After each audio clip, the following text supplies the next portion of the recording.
میں قرآن کی آیت بتا رہا تھا. قرآن میں اللہ نے کیا کہا ہے؟ وَجَعَلْنَا نَوْمَكُمْ سُبَاتًا. میں آپ کو ٹینشن ڈپریشن سے بچنے کی اصل چیز بتا رہا ہوں. قرآن کیا کہتا ہے؟ قرآن نے کافی چائے کا تذکرہ نہیں کیا. قرآن نے کیا کہا ہے؟ ہم نے رات بنائی لتسکنو تاکہ تمہیں کیا ملے؟ سکون. دماغ کو کیا ملے؟ فریش ہو جائے دماغ. سکون ملتا ہے تو فریش ہوتا ہے نا. لیکن وہ کون سی رات؟ وہ یہ والی راتیں نہیں ہیں جو آج ہماری راتیں گزر رہی ہیں. پوری رات موبائل پہ, پوری رات آپ فون پہ گپے مار رہے ہیں. اس رات کو اللہ نے سکون کے لیے نہیں بنایا. وہ رات بنائی ہے جس کے بارے میں قرآن کہتا ہے وَجَعَلْنَا نَوْمَكُمْ سُبَاتًا. 30ویں پارے کا پہلا رکوع. سب عربی میں کسے کہتے ہیں؟ کاٹنے کو. اللہ کہتے ہیں ہم نے تمہاری نیند کو کاٹنے کا ذریعہ بنایا. کینچی ہے یہ نیند. کیا مطلب کاٹنے کا؟ آپ کا جو اس دنیا سے کنیکشن ہے نا, جو تاریں گئی ہیں جہاں سے اس دنیا کے سگنل آپ کے دماغ میں آ رہے ہیں, نیند ان سگنل کو کیا کر دیتی ہے؟ اس تاروں کو کیا کر دیتی ہے؟ کاٹ دیتی ہے. دیکھو ایک آسان مثال سے بات سمجھاتا ہوں. انسان کے جسم کے ہر پارٹ کو آرام چاہیے کہ نہیں چاہیے؟ بولو. آرام کسے کہتے ہیں؟ آپ کی باڈی کا جو پارٹ کسی کام میں مشغول ہو تو کچھ وقت کے لیے اس سے وہ کام چھڑا دیا جائے, اس کو ریسٹ کہتے ہیں. اٹ از کالڈ, بولو نا, ریسٹ. مثال کے طور پر میں بول رہا ہوں, اب میرے گلے کا کام ہے بولنا. بولتے اگر میں کبھی خاموش ہی نہ ہوں تو مجھے گلے کو آرام دینے کے لیے کچھ وقت کے لیے کیا کرنا پڑے گا؟ خاموش رہنا پڑے گا. ایسا ہی ہے نا.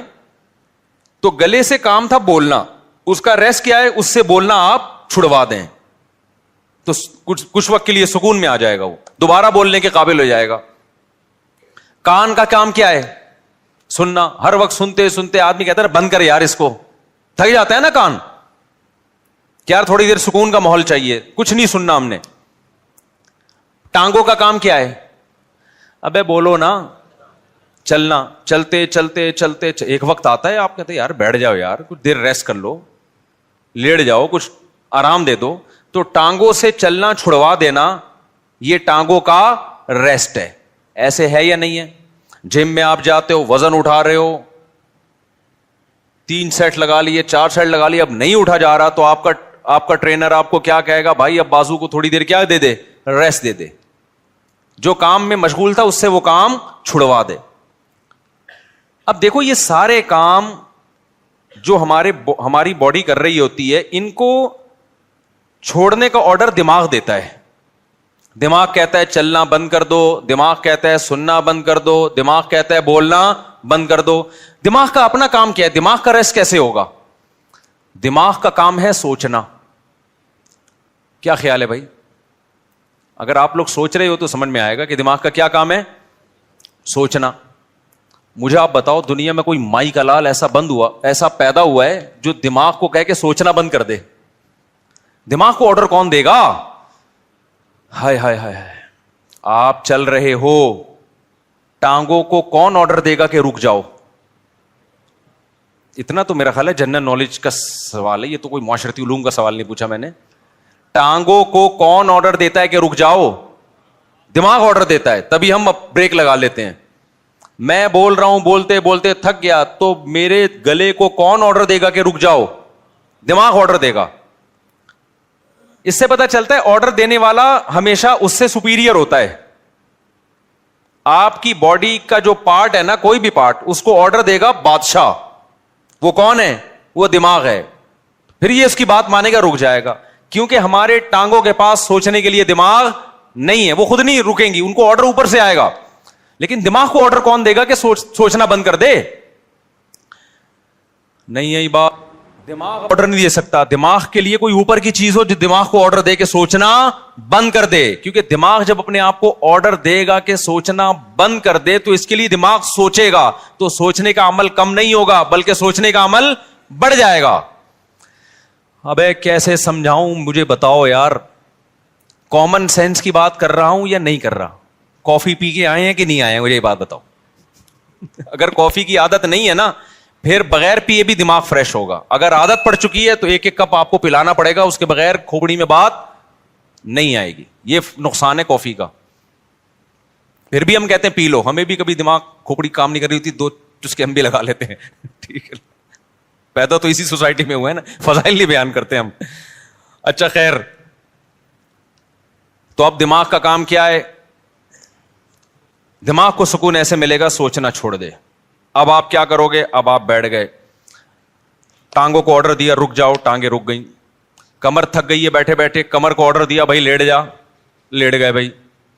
اب دماغ تھک گیا آپ کا, اب آپ دماغ کو آرڈر دے رہے ہو سوچنا بند کر دے. دماغ کا باپ بھی سوچنا بند نہیں کرے گا, بلکہ اور سوچے گا.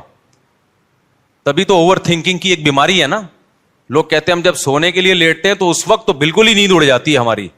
ویسے چلتے پھرتے رہیں گے, نیند آئے گی, بیٹھے ہوئے نیند آ رہی ہے, سونے کے لیے لیٹے اور نیند کے علاوہ اب سب کچھ آنا شروع. کیونکہ دماغ اب نیند کے بارے میں سوچنا شروع کر دیتا ہے کہ سو تو نہیں سویا, صبح دیر ہو جائے گی, دماغ خراب ہوگا, یہ ہوگا. اس سے نیند آنے کے بجائے کیا ہوتی ہے, اس ٹینشن سے نیند اور اڑتی ہے.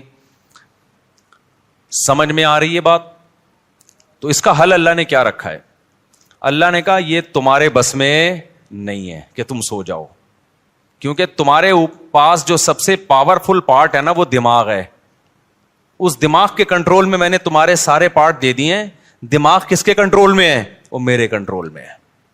وہ کسی کا باپ بھی نہیں سلا سکتا جب تک میں نہیں چاہوں گا. لہذا تم نے کیا کرنا ہے؟ سونے کے اسباب اختیار کرنے ہیں. سونا تمہارے بس میں نہیں ہے. اسباب کے بتی بجھا دی, لیٹ گئے, سکون کا ماحول ہو گیا, پنکھا چلا دیا, یا نیند کی گولی کھا لی, بہت زیادہ ہو گیا تو یہی ہوگا نا. تو اس سے نیند کی گولی بھی آپ کو یاد رکھو سلاتی نہیں ہے. وہ کیا کرتی ہے, آپ کے جو پٹھے ہیں ان کو ریلیکس کر دے گی, خیالات کو مجتمع کر دے گی. نیند ڈاکٹر کہتے ہیں کہ نیند خود سے آتی ہے انسان کو, کوئی دوا نہیں لاتی نیند. دوا یہی ہے کہ وہ اسباب پیدا کر دیتی ہے, اس کے سکون کے اسباب پیدا کر دیتی ہے. لیکن دوا ڈائریکٹ نیند لانے والی اب تک کوئی دوا میری معلومات کے مطابق ایجاد نہیں ہوئی, جو ڈاکٹر کہتے ہیں. تو اب کیا ہوتا ہے؟ اب اللہ تعالیٰ بیچ میں آتے ہیں. اللہ تعالیٰ کہتے ہیں وَجَعَلْنَا نَوْمَكُمْ سُبَاتًا, تم اسباب اختیار کرتے ہو, لیٹ جاتے ہو. ہم کیا کرتے ہیں؟ تمہاری نیند, ایک کینچی لے کر آتے ہیں ہم. کیونکہ ہم جو سوچنا بند نہیں کر رہے نا, وجہ اس کی کہ ہمارے دماغ کا اس دنیا سے کنیکشن ہے. یہ کنیکشن جب تک ختم نہیں ہوگا اس وقت تک آپ سوچنا بند نہیں کر سکتے. آپ جب سونے کے لیے لیٹے, دن بھر کے خیالات ہیں, ابے یہ آیا تھا, یہ ہوا تھا, دوسری شادی, تیسری شادی, میرے بیان کسی نے سنے ہو, ٹھیک ہے نا, شادی نہیں ہو رہی یا ہو گئی ہے تو مصیبت. میرے جس نے بھی بیان سنے ٹینشن میں, وہ بھی ٹینشن میں جس کی نہیں ہو رہی, اور جس کی ہو گئی ہے وہ اس سے بڑی ٹینشن میں کہ یار یہ میں کیا کر بیٹھا ہوں. تو ٹینشنوں میں اور یہ اور وغیرہ وغیرہ 20 قسم کے آپ نکالتے چلے جاؤ دماغ سے. نہیں, اللہ کہتے ہیں میری قدرت کام کرتی ہے. میں کیا کرتا ہوں, اس کے جو لنک ہے نا, جتنے جہاں سے لیڈ آ رہی ہے اس کو, یہ دنیا سے آ رہی ہے نا, یہاں سے اس کے دماغ کا میں کنیکشن کیا کر دیتا ہوں, ساری تاریں, پاور ہی ختم ہو گئی. ارے میرے بھائی, بچہ کمپیوٹر پہ بیٹھا ہو, ہل کے نہ دے رہا ہو, پولیس بلا لی, بیٹا ہٹ جا یہاں سے, نہیں ہل رہا ہو, تو آخری حل آپ کے پاس کیا ہے, وہاں سے پاور کھینچ دو, پاور ہی نکال دو, ایسی کی تیز تار ہی کاٹ دو بیچ میں سے. اب چلے گا؟ اب پہیہ لگا کے تو چلے گا, ویسے نہیں چلے گا کمپیوٹر. تو اللہ میاں بھی کہتے ہیں وَجَعَلْنَا نَوْمَكُمْ سُبَاتًا, ہم نے تمہاری نیند کو دماغ اور اس دنیا کے کنیکشن کا کاٹنے والا, یہ نیند ایک کینچی ہے جو کیا کرتی ہے, تمہارے دماغ کا اس دنیا سے کنیکشن ختم. اصل بات جو میں بتانا چاہ رہا تھا, اللہ قرآن میں کیا کہتا ہے کہ تمہیں سکون دماغ کو اس وقت ملے گا جب کافی پیو گے, نہ چائے پینے سے, نہ چرس پینے سے, ہیروئن پینے سے, نہ دماغ کے سکون کے لیے اللہ نے نیند بنائی ہے. اور وہ والی نیند جو تمہارا اس دنیا سے کنیکشن ختم کر دے. کیونکہ ہم نے بہت سے لوگوں کو دیکھا ہے سو رہے ہوتے لیکن سب پتا ہوتا ہے کہ کیا ہو رہا ہے. اس کا مطلب ان کی نیند نہیں ہوتی ہے. گھوڑے بیچ کے سونے والی نیند کا اللہ ذکر کر رہا ہے قرآن میں. آپ دیکھ لو نا آج کل جو نیندیں ہو رہی ہیں, سو رہے ہیں اور سب سن بھی رہے ہیں کہ ہو کیا رہا ہے, بیگم کیا باتیں کر رہی ہے, کس کی غیبتیں کر رہی ہے, گھر میں ساس کتنے دن سے آگے ٹھہری ہوئی ہے, جا کیوں نہیں رہی ہے, مہنگائی بڑھ رہی ہے, اسٹیبلشمنٹ نے یہ کیا کر دیا اور فلانے نے یہ کیا کر دیا اور مہنگائی کو یہ کیوں ہو گیا وغیرہ وغیرہ 20 قسم کے مسائل اور سو بھی رہا ہے. ذرا سی بات کرو تو کہتے ہیں کیا